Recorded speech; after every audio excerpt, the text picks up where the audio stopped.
Thank you.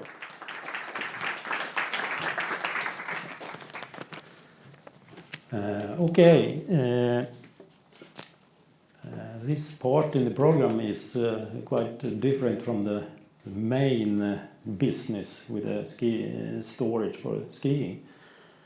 We have the challenge to use the snow from parkings and ways and see it as a resource instead of a problem and a cost. So my name is Lindberg, and I work as an energy controller, we call it, in the region of Västernorrland, in the property organization.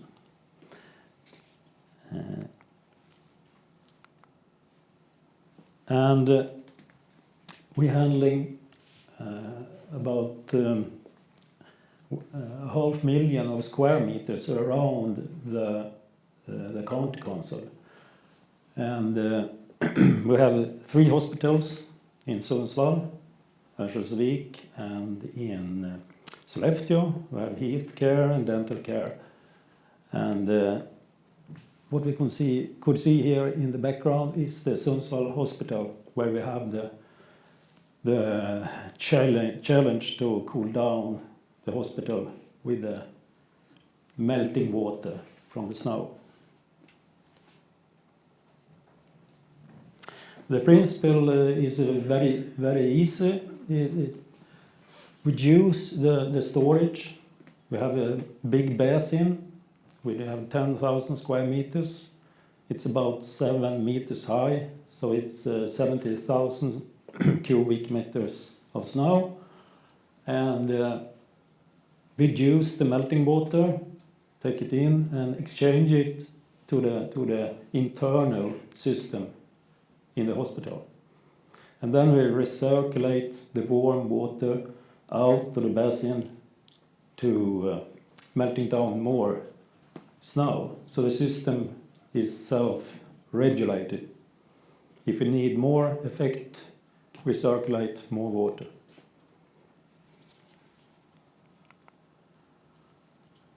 Why and how it comes to that the region invest in this plant.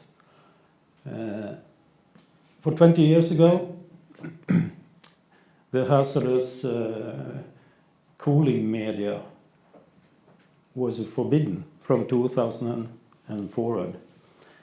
And we had the aim to have a long-term sustainable solution for the cooling system and to use the dirty snow as a resource.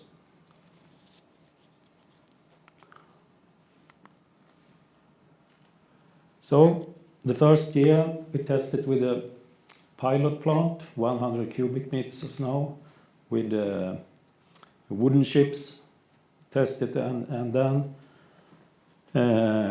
in June, for 20 years ago, was the first year we produced cooling for the hospital. And after 5-6 years, we see we must have more of cooling. So we rebuild it to store more snow. So today during the summer period, 95-96% of the cooling during the summer, we use the melting water from the snow.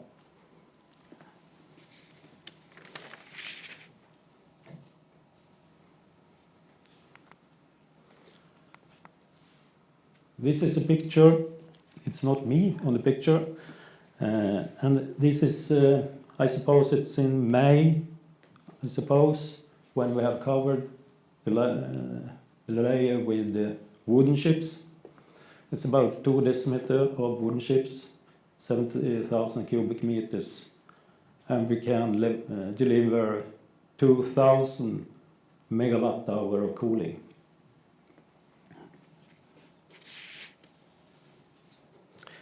And the interesting for us to see in this project is to reduce the costs for handling of the wooden chips, the layer, and even to reduce it with the machines on the area.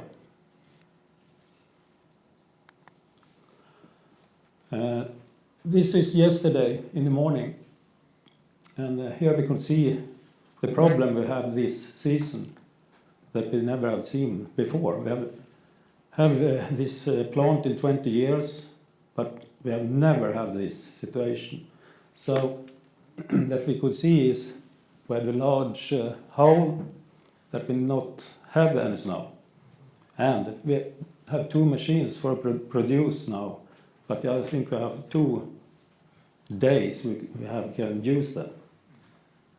So it's a new situation that we have to solve.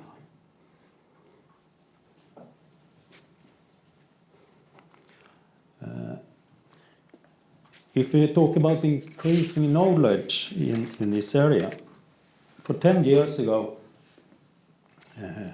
I get a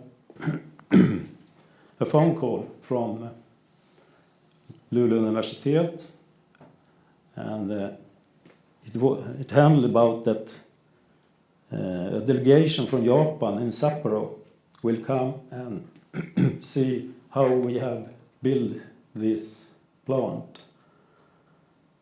And they come and we going and look for the technical solution and how we maintain the plant.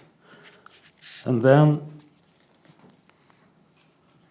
they go home, and during 1 year they build a new plant twice as big that we have in Sundsvall, with the possibility to double it again. And in this project we have the possibility to go and see both the plant in Sapporo and the plant in Gardermoen in the airport, to see how have they improved the technology. And it has been very interesting to see that how they could use the cooling for the facilities. And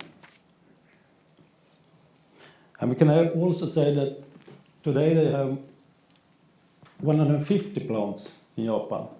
So we have the first plant in Sundsvall, and now they have built 150 plants in Japan and improved the technology. It's very interesting.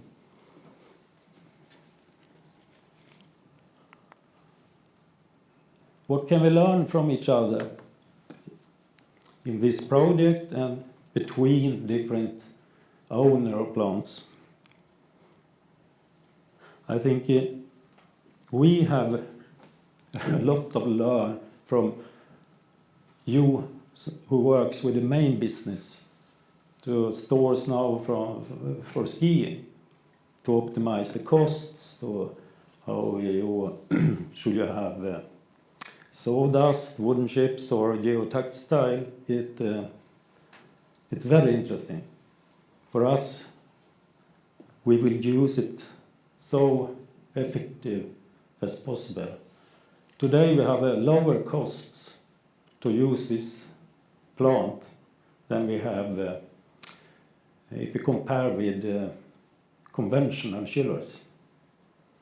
So it's both a sustainable solution and a cost-effective solution. And I think it could be a challenge could we see this in a wider perspective?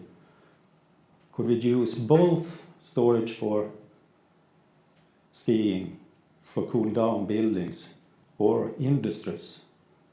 I think it's a very interesting question when you build the societies and the communities we have forward, to find the best solution for sustainability.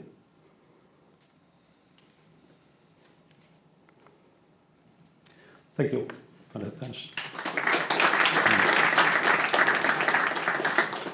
Thank you. Thank you.